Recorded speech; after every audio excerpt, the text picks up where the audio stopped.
বাজান তুমি তুই আইসস কিরে বাজান চোখ মুখের এই অবস্থা কি মুখ শুকায় গেছে গরো নাকি কই গো কই তুমি তাড়াতাড়ি আও দেখো কে আইছে বাজান আসসালামু আলাইকুম। ইয়ে বা তুমি হঠাৎ না বলে কই হ্যাঁ কি বাবা বা স্বপন তা তুমি তো কিছু জানাইল না।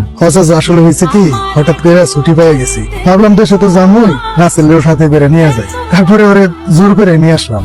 হ্যাঁ বা ওই যে শোভন ভাই হলো আমি বাড়িতে যাম তুই আমার লগে চল। আমি বললাম না ভাই সাথে যাম না, কয় না বেটা চল আমার লগে। তো চিন্তা করলাম আব্বা আমারে দেখি না বাক্কা দিন ধরে তো যাই দিতে ভাই লগে ও ভাই না ভালো করছিস বাবা, তোর মা তো কানতে কানতে অসুস্থ হয়ে গেছিল। আমার বাজান আমি আর বিদেশে পাঠাবো না, দরকার লগে লগে থাকবো, নুন ভাত খামো, তাও হামগো কাছে রাখবো, আর পাঠাবো না বিদেশে আর না। চাচা রাসেল এখন ঘরে নিয়ে যান, ওর শরীরটা অনেক ক্লান্ত, ওর বিশ্রাম দরকার। এদিকে আমারও গাড়ি দাঁড়ায় আছে, আম্মা আব্বা অপেক্ষা করতেছে, আমার যাইতে হবে। তাহলে তুমি যাও, আম্মা আব্বার সাথে যাই তুমি। ঠিক আছে চাচা। তোমরা অনেক কি বলে যে ধন্যবাদ দেবো বাবা।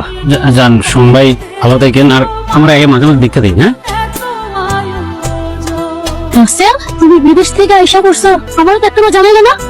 আসলে মুনিয়া ওই যে বিদেশ থেকে চলে আইছি, শরীরটা বেশি ভালো না, যে বাজারে গেছিলাম আর তোমার যে বললাম আমি ভুলে গেছি। কি বললা? আমি সবসময় তোমার পক্ষেই থাকি, আর তুমি বিদেশ থেকে এসে আমার সাথে দেখা করো না কেন? তুমি এমন করে আসে কেন করলা?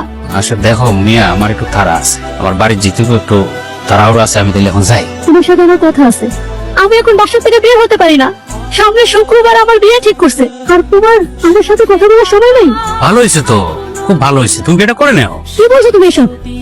আমি কি করবো আমি বুঝতে পারতেছি না, আর তুমি আমাকে বলতেছো আমি বিয়ে করে নিবো?